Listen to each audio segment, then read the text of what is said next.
Silahkan bisa dimulai. Assalamualaikum warahmatullahi wabarakatuh. Selamat pagi. Pagi. Hari ini saya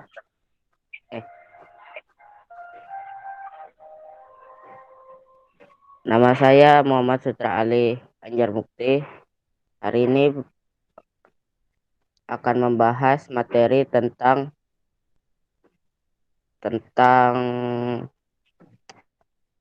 selayang pandang pertanian dan perkebunan di Kalteng yang dipresentasikan oleh Suci dan dimoderator oleh Shirley.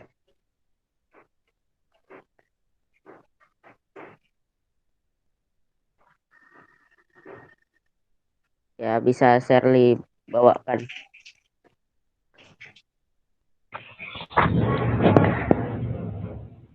Baiklah, untuk pertemuan hari ini, Kak Suci Stasia Aulia akan mempresentasikan materi tentang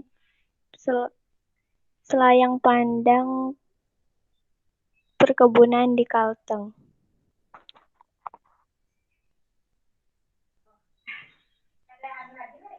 Untuk Kak Suci, silakan. Baik, terima kasih Shirley dan Sutra Ali. Perkenalkan, saya Suci Tasya Aulia dari SMA Negeri 1 Sampit. Di webinar kali ini, saya akan melakukan presentasi dengan topik selayang pandang pertanian dan perkebunan di Kalteng. Baiklah, saya akan memulai presentasi kali ini. Bismillahirrahmanirrahim. Luasnya lahan gambut di Kalimantan Tengah memiliki peluang dan potensi yang tinggi sebagai sentra pertanian dan perkebunan. Pembangunan pertanian dalam 5 tahun ke depan diarahkan untuk mewujudkan tujuan pembangunan nasional, menciptakan pertanian di wilayah Kalteng yang bermartabat. Artinya bahwa petani memiliki kepribadian luhur, harga diri, kebanggaan, serta merasa terhormat dan dihormati sebagai petani. Sektor pertanian yang ada di Kalimantan Tengah digunakan untuk meningkatkan peran sektor dalam pembangunan ekonomi nasional. Hal itu dapat diwujudkan dari tersedianya sumber daya manusia yang profesional. Perlu kita ketahui, wilayah Kalteng sendiri termasuk 80% penghasil komoditas perkebunan terbesar di Indonesia. Terkait berbagai capaian pembangunan sektor perkebunan di Kalimantan Tengah yang dikomoditi menjadi komoditi utama dari kelapa sawit dan karet. Selain dua komoditi utama tersebut, sektor perkebunan di Kalimantan Tengah juga memiliki keunggulan dalam komoditi kopi, kakao, dan lada. Kalimantan Tengah juga telah berdaulat tentang pangan beras secara mandiri agar mampu memenuhi kebutuhan pangan masyarakat. Komoditas pangan yang terus dikembangkan dan ditingkatkan produksinya akhirnya mampu menciptakan mandiri pangan dari padi, jagung, hingga cabai. Bukan hanya itu, Kalteng juga dapat melakukan ekspor beras ke negara tetangga, Malaysia, setiap tahunnya sebanyak kurang lebih 1,2 juta ton. Semakin kita menyadari akan banyaknya sumber daya alam yang ada di wilayah kita, Kalimantan Tengah, maka semakin banyak juga manfaat-manfaat yang bisa kita ciptakan dari hasil sumber daya alam tersebut. Salah satunya dengan adanya kemajuan pertanian, maka negara kita bisa menguasai dunia. Baiklah, sekian dari presentasi saya tentang topik ini. Saya kembalikan ke moderator kembali. Baiklah, terima kasih. Untuk materi tersebut, apa ada yang perlu ditanyakan?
Itu ada pertanyaan dari Bu Ria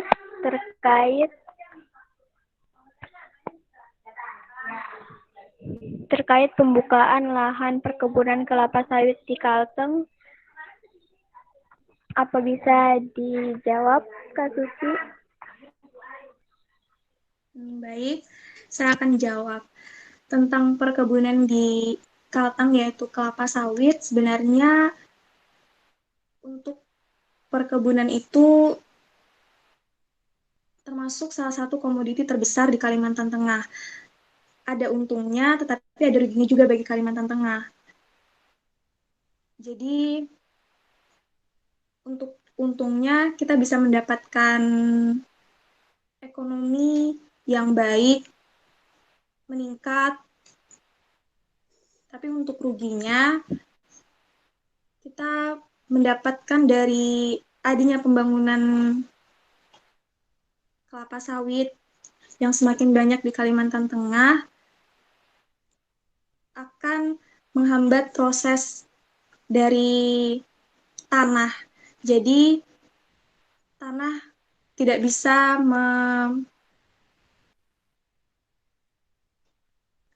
tanah tidak bisa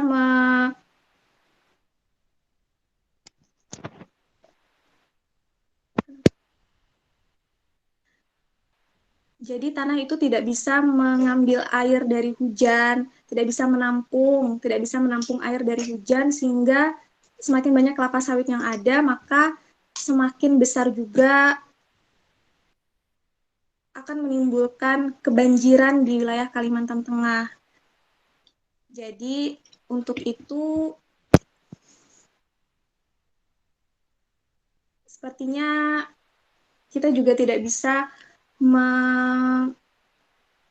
melarang pemerintah untuk tidak menciptakan perkebunan atau pertanian kelapa sawit karena itu termasuk komoditi utama yang akan menghasilkan ekonomi meningkat dari Kalimantan Tengah. Begitu sekiranya.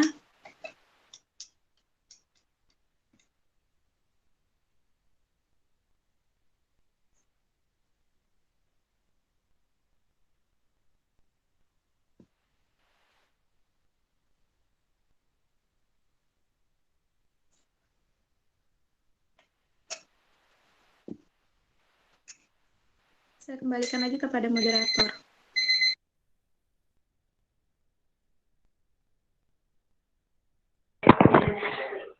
Baik, terima kasih Kak Suci atas jawabannya.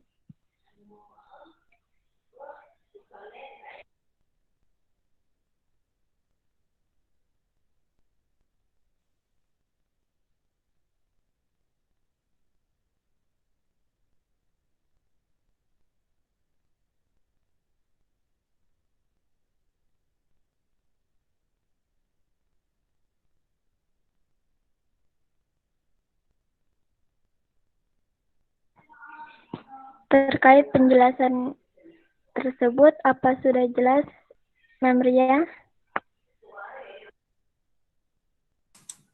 Sudah cukup, terima kasih.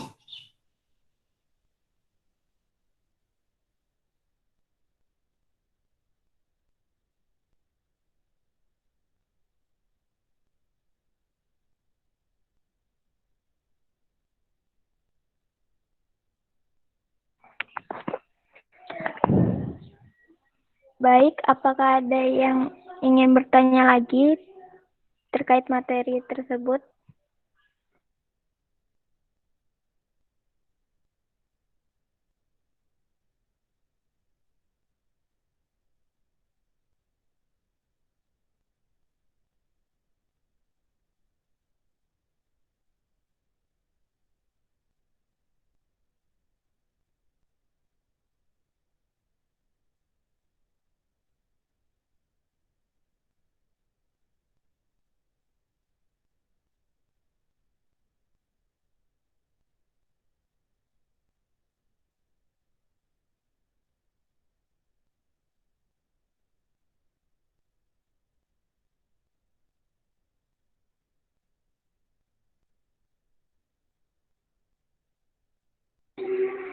Jika tidak ada yang ingin bertanya lagi, akan saya akhiri.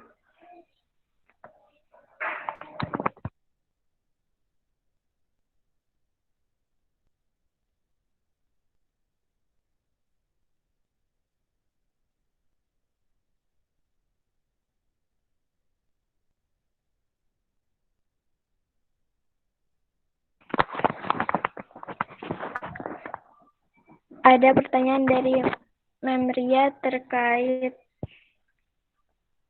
kabar tentang pembakaran lahan bagai lahan.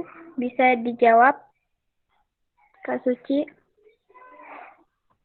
Bisa diulang nggak, Dek?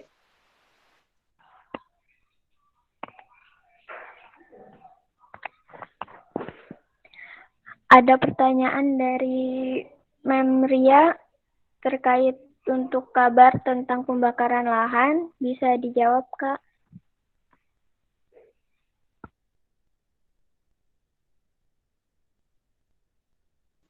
Oh, oke. Baiklah, saya akan jawab pertanyaan dari Membria.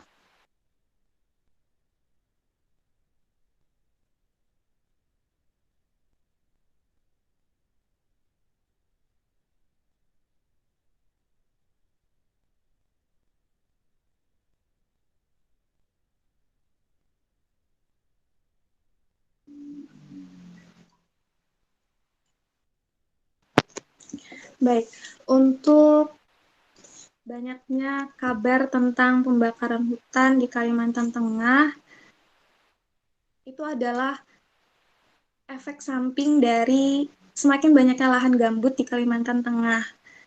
Jadi, semakin banyak lahan gambut juga yang akan memiliki peluang potensi untuk sentra pertanian dan perkebunan, maka akan semakin banyak juga kebakaran hutan yang terjadi. Jadi itu adalah kedua-duanya itu adalah kesinambungan. Nah, untuk kita mengurangi itu adalah bagaimana caranya pertanian dan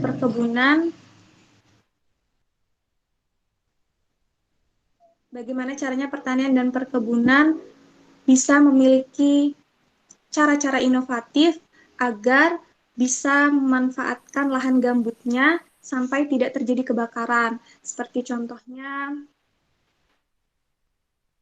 lahan yang ditumbuhi padi, jagung, atau yang lain-lainnya itu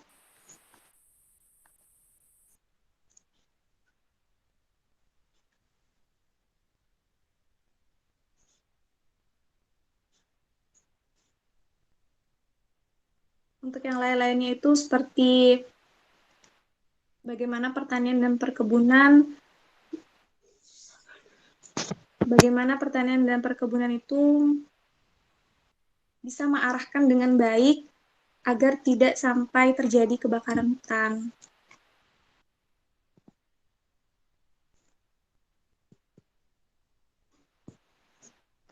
Tapi sekarang kebakaran hutan di Kalimantan Tengah itu sudah tidak seperti dulu lagi, karena sekarang kan sudah ada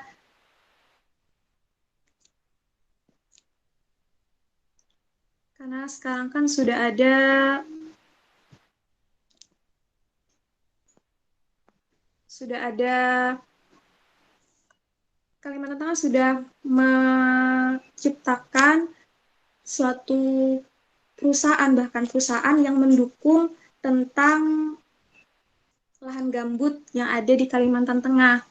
Jadi perusahaan itu bertugas untuk meminimalisir terjadinya kebakaran hutan dengan setiap harinya mereka ada program untuk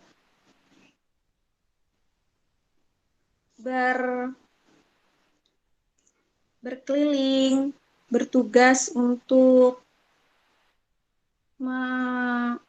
melihat, memantau perkebunan-perkebunan yang ada di Kalimantan Tengah, sehingga juga lahan-lahan gambut yang bisa dikelola menjadi pertanian itu tidak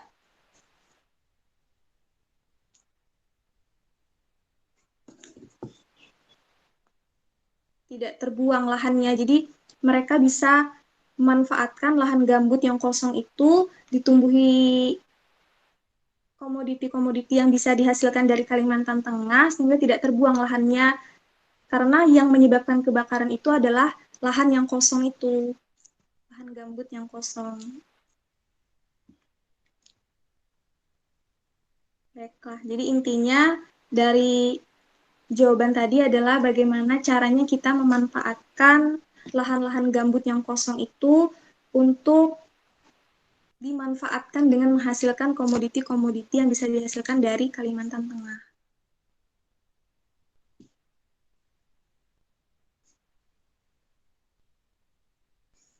Baik, sekiranya itu jawaban dari saya untuk pertanyaan ini. Semoga bisa dimengerti ya.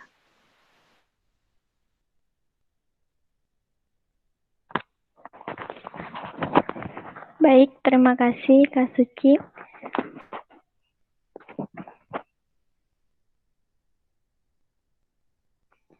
Apa ada yang ingin bertanya lagi tentang materi ini?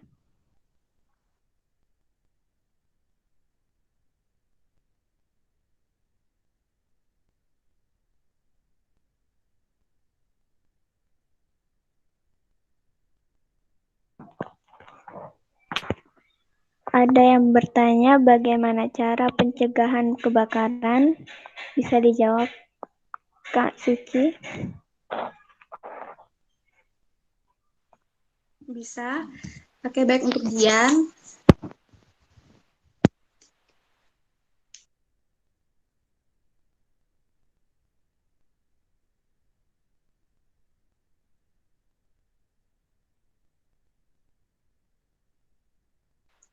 Saya akan jawab. Untuk mencegah kebakaran hutan, sebelum kita membahas tentang mencegah kebakaran hutan, kita harus flashback dulu nih.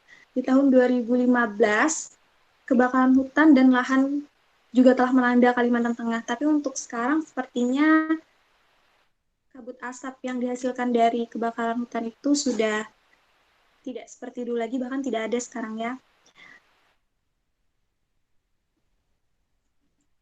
Nah, pencegahan kebakaran hutan yang terbaik bagi masyarakat desa adalah dengan pemberdayaan masyarakat melalui proses Padiatapa.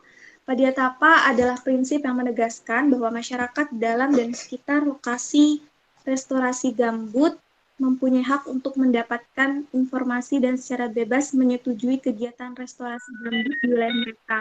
Jadi kembali lagi, itu sebenarnya bagaimana cara pengelolaan kita terhadap lahan gambut yang ada di Kalimantan Tengah. Karena lahan gambut itu ada untungnya, kita bisa dengan cepat, dengan baik, menghasilkan komoditi-komoditi, karena tidak banyak di semua daerah yang mempunyai lahan gambut. Jadi kita beruntung di Kalimantan Tengah ini kita memiliki banyak lahan gambut yang bisa kita manfaatkan untuk menghasilkan komoditi-komoditi yang terbaik. Kita juga bisa, seperti yang saya sebutkan di presentasi tadi, kita bisa menghasilkan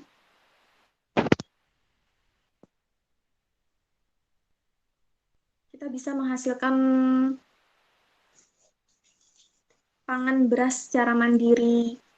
Itu karena adanya lahan gambut yang bisa kita manfaatkan. Jadi jangan sampai lahan gambut itu terbuang sia-sia. Karena tidak adanya, sebenarnya mereka yang membiarkan lahan gambut itu kosong karena mereka tidak tahu. Makanya itu sekarang di Kalimantan Tengah sudah disediakan suatu organisasi, suatu perusahaan atau organisasi yang memang khusus untuk membuat dan menyadarkan masyarakat bahwa lahan gambut yang mereka miliki haruslah dimanfaatkan sehingga bisa menghasilkan ekonomi nasional dari Kalteng,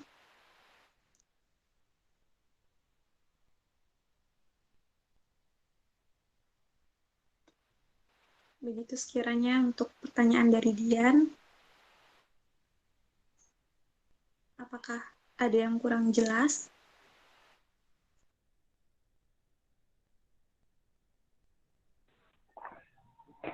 Terima kasih Kak Suci.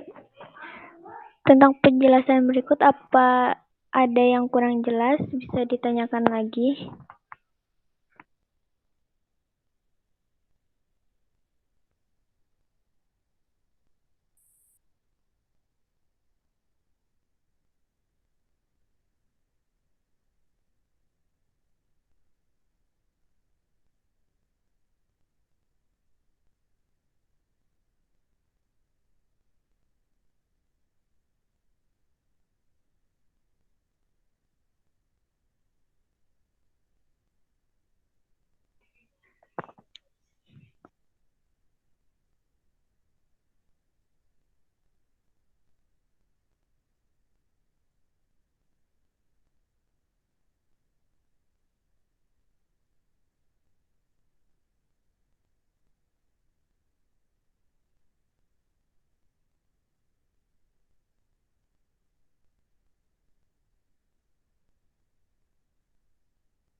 Ada pertanyaan lagi dari Dian.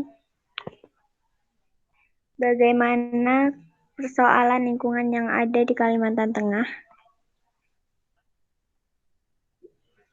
Dipersilakan Kak Suci untuk menjawabnya. Baik, untuk persoalan yang berhubungan dengan lingkungan, kita harus mengetahui nih, bahwa orang asli Kalimantan Tengah, harusnya kita tahu ya sukunya, yaitu suku Dayak, mengenal adanya mereka membuat menyanggar, yaitu adalah upacara adat ketika membuka lahan baru untuk menghormati roh leluhur yang mendiami kawasan tersebut. Lalu menyanggar juga sebuah kepedulian dan kehati-hatian pengelolaan dan pemanfaatan sumber daya alam sehingga orang tidak semena-mena memperlakukan alam. Jadi sebenarnya dari adanya suku Dayak yang menciptakan suatu adat, ciri khas adat yaitu menyanggar juga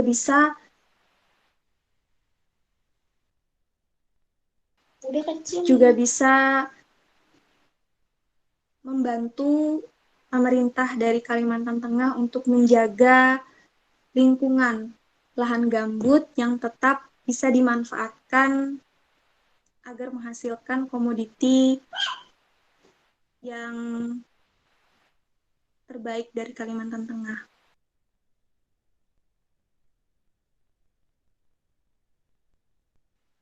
Lalu juga ada pemanfaatan dan pengelolaan sumber daya alam, yaitu petak danum, yaitu pemanfaatan dan pengelolaan sumber daya alam yang arif terhadap lingkungan. Keberlangsungan kehidupan umat manusia pada masa yang akan datang untuk bisa dipastikan terjamin dari adanya pertanian dan perkebunan yang dihasilkan. Jadi suku Dayak juga telah menghasilkan atau membuat khas-khas, ciri khas mereka yang bahkan bisa membantu komoditi yang ada di Kalimantan Tengah. Jadi harus kita ingat dua itu tadi ya, yaitu menyanggar dan petak danum. Jadi kalau misalnya ada orang dari luar bertanya, apa sih upaya masyarakatnya sendiri untuk menjaga pertanian dan perkebunan yang ada di Kalteng? Nah, itu tadi ada dua, menyanggar dan petak danum.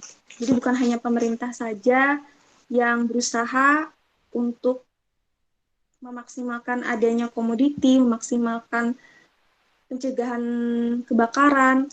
Masyarakatnya juga ikut berpartisipasi untuk komoditi-komoditi terbaik yang dihasilkan dari Kalimantan Tengah. Begitu sekiranya untuk jawaban tadi.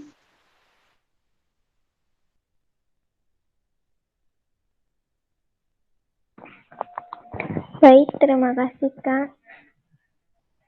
Apakah ada yang ingin bertanya lagi?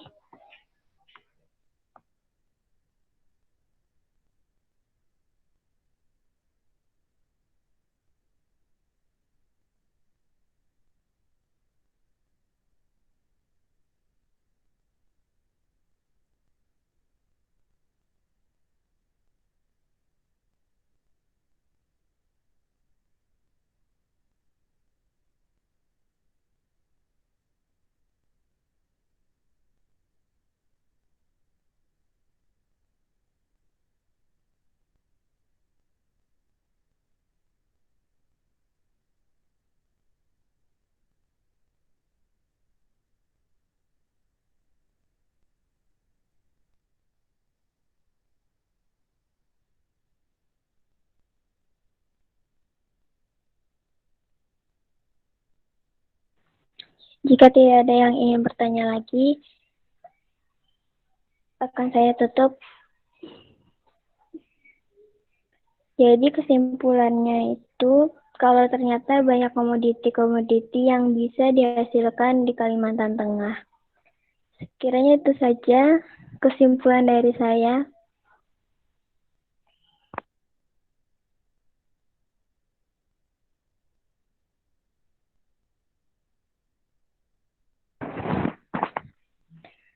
Saya kembalikan ke host.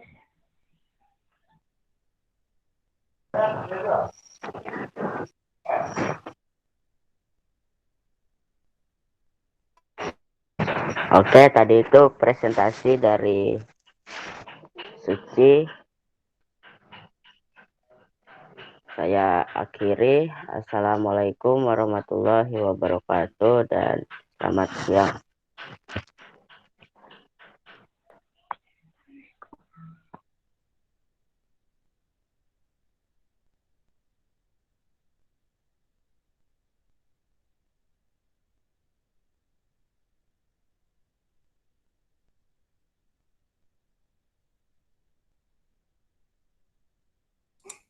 Semuanya sudah mengisi daftar hadir ya?